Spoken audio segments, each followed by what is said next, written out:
स्वागत है इस डीप डाइव में। आज हम कुछ आम स्वास्थ्य समस्याओं पर बात कर रहे हैं।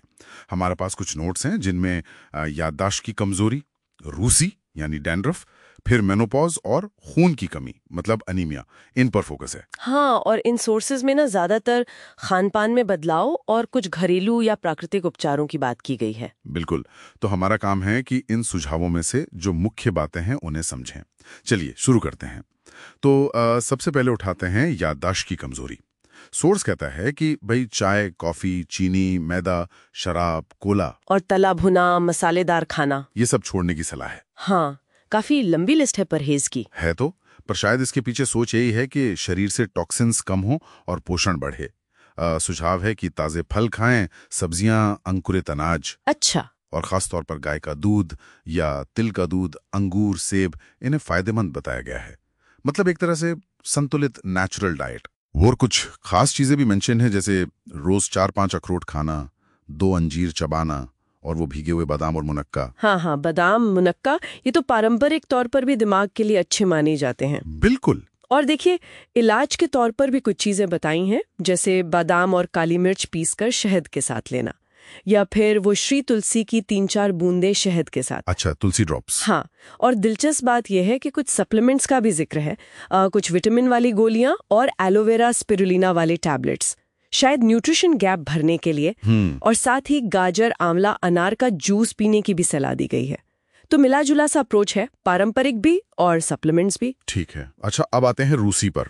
डैंड्रफ, लक्षण तो साफ हैं इसके। सिर की त्वचा सूखी, सफेद पपड़ी सी निकलना। हाँ, और कंघी करो या रगड़ो तो और बढ़ जाती है।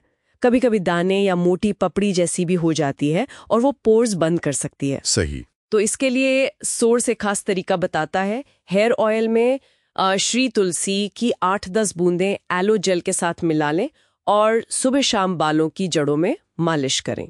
मतलब तुलसी और एलोवेरा का सीधा इस्तेमाल। बिल्कुल, जाने माने हर्बल उपाय हैं ये तो। और कुछ खास हर्बल शैम्पू और स्किन टोनर यूज करने का भी सुझाव है इसमें। चलिए आगे बढ़ते हैं। रजोनिवृत्ति यानी मेनोपॉज। यहाँ सोर्स कहता है कि विटामिन सी, डी, ई और कैल्शियम वाली डाइट पर ज्यादा ध्यान देना चाहिए। हाँ, और ये लॉजिकल भी लगता है, क्योंकि इस दौरान हार्मोन्स बदलते हैं तो हड्डियों पर, ओवरऑल न्यूट्रिशन पर असर पड़ता है। सही कहा। और खाने में फिर वही बात, ताजगी, फल, सब्जियां, अंकुरित अनाज, मेवे, खास तौर पर गाजर, आंवला, अनार, नींबू का रस, टमाटर और घी का सूप भी। और एक जरूरी बात बताई है कि कब्ज ना होने पाए, ये प्रॉब्लम हो जाती है कई बार इस दौरान। अच्छा। और यहाँ भी कुछ सप्लीमेंट्स का जिक्र फिर से है, जैसे वो मल्टीविटामिन किट और एलो स्पिरुलिना टैबलेट्स, शायद शरीर की जो बढ़ी हुई जरूरतें हैं उनको पूरा करने के लिए। समझ गया। और आखिर में है एनीमिया यानी खून की कमी। इसके लिए तो सोर्स में जूस ही जूस बताएं। हाँ। पालक करा शहद के साथ, फिर अनार, गाजर, अंगूर, संतरा, मौसमी। हाँ, अमरूद, केला, टमाटर, सेब, चुकंदर, पत्ता गोभी। लगता है जैसे शरीर को हर तरह के पोषक तत्व देने की कोशिश है। बिल्कुल। और इनमें से कई चीजें जैसे चुकंदर, अनार, पालक, ये आयरन के अच्छे सोर्स हैं। और संतरा, आंवला विटामिन सी देते हैं, जो आयरन को सोखने में मदद करता है ना। हाँ, ये तो है। और हरी पत्तेदार सब्जियां जैसे पालक, पुदीना, अंजीर का भी सुझाव है। और वो एक पारंपरिक सलाह भी है, लोहे के बर्तनों में खाना पकाने की। हाँ, लोहे की कढ़ाई वाली बात। उससे खाने में आयरन थोड़ा बढ़ जाता है, ऐसा मानते हैं। सही। और यहाँ भी इलाज के तौर पर कुछ सप्लीमेंट्स के साथ साथ फिर से वही नाम आ रहे हैं, अनार, आंवला, गाजर का जूस और घी टमाटर का सूप।